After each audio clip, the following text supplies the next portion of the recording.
We have the one and only Mr. Yomi Bosude here from Autocentric Garage. Garage to the stars.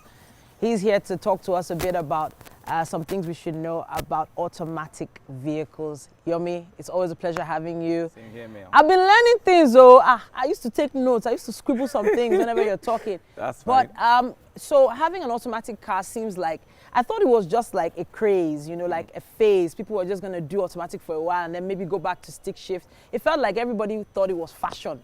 But why do people use automatic vehicles as opposed to stick shift? Well, number one, it's a lot convenient to use. Okay. Very convenient. I mean, you don't have to have the mental battle of, okay, and gear one, or when do I shift, 2, 3, 4, downshifting, upshifting. No, with automatic drive, the gear selects itself, moves you, and you're relaxed, you're chilled, you can just have fun. However, there's the maintenance side of it. Okay. Which is not like the manual shift. With automatic, it has, of course, a transmission box that has fluid in it. Okay, let me look at that. So I need some education on Oh this. yeah. So when you want to open your bonnet, remember to use the stand, the bonnet stand. Okay. Fit it in correctly so Beautiful. it stands. Yeah. So you Yeah. don't have to hold and do all of that. Okay. Then you need to locate where the automatic dipstick is. All right, so you're saying that in a manual car, it wouldn't be in the same position? It wouldn't even have a dipstick Oh, for automatic fantastic. for, Okay. for the fluid check. I did not know that. You see what I mean? Go ahead. So go ahead. of course you have the engine oil. One would say engine oil, the other would say AT oil or ATF. Okay. It's automatic transmission fluid. Okay. So you also once, and of course you check in the morning. Then you bring it out, look at it.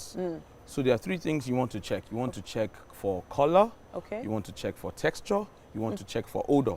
All right, so what color should the oil be? It should be pinkish. Oh, wow. Yes, it should be So pinkish that is red. not really the right color it should be Yeah, right it's now. a bit brown, so it's due for replacement. Okay, Yes, but of course then the texture is also good. okay. Then if, you also need to check for smell, odor. If it Oh. has a foul odor, that means that transmission is on its way out. Oh, wow. Yes. Okay.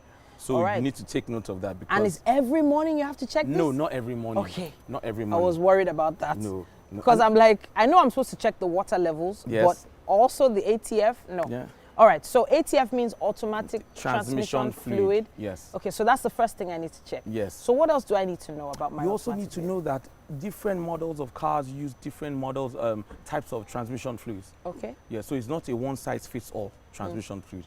You have different grades, Dextron 2, 3, 4, and it goes on like that, for each vehicle type. I guess, how can I get that information? Do I have to ask my mechanic, or does it come with, like in the manual of the car? Yes, that's Okay. the best way, first way to check in your owner's manual. Okay. If you don't find it there, check. Sometimes it's on the dipstick Okay. itself. Okay. If not, you would also can check online. Okay. Thank Check God for the online. internet. Yeah, go online, and your mechanic can as well educate if there's educated as Autocentric Garage. So they will tell you the type to use for your vehicle. Okay, makes sense, makes sense. So what's the next thing I need to look out for? Do we have to go into the vehicle for this one? Oh yes, we're going. All right. Remember to drop your bonnet stand. Okay. I actually would have forgotten that. I Yeah, have you need say. to drop it, and All right. we're good to go. So, I've noted that the automatic gearbox definitely looks a lot different from the manual gearbox. It does. Yeah. So this is your automatic line. Okay. P for park, R for neutral, R for reverse, N for neutral, D for drive. Okay. So when you get your car started, it should be in park. Okay. Your car would not start in reverse or drive. Okay. Hold on a second. So take it one more time. Obviously, the car won't start in park And it won't start in reverse. or drive. Okay, or drive. Yes. Fantastic. So it has to be in park. It has to be in park. All right. So have people actually tried to start their car in reverse before?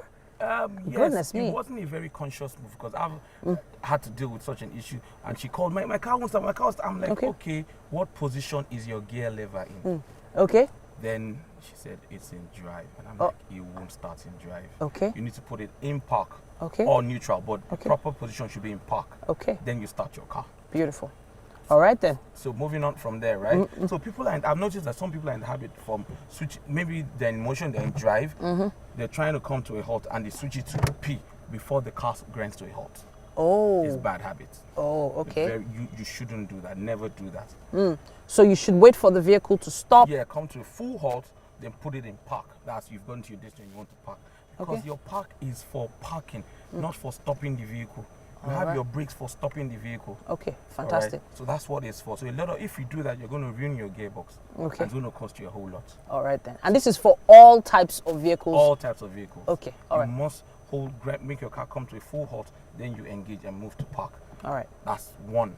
Number two is people, they're reversing, and from your reverse, they now move to drive immediately without coming to a halt to another bad practice. Okay, so if I'm in reverse, Yeah. I should halt, Yes. right, before. You switch to D. Oh wow. Yes. Or Okay. maybe your parking space. You just don't switch real fast like that. You're going to damage components in the gearbox, and it's going Okay. to cost you a whole lot as well. All right. Wow, I didn't know that. Oh, yeah. Okay, all right, all right. So let me see if I can remember it. So wait, when your vehicle is in a complete halt, Yes. right, it should be in park. Yeah. And before you can start the car, it should be in park, Yes, right? it should be. Now, if you are reversing, right, and you've been in reverse and you're about to move forward, you should wait for the car to come to a complete stop before switching gears back to drive. Absolutely. Beautiful. Okay, Absolutely. I've learned something today. Yeah, so that's not all. Another thing you also need to learn is when you're in traffic, yes, you need to leave your car in drive while you hold on to your brake pedal. Really? It's Okay. better your car is in D than always having to go back to park and bring it back to drive. Okay. Yes. But why is that?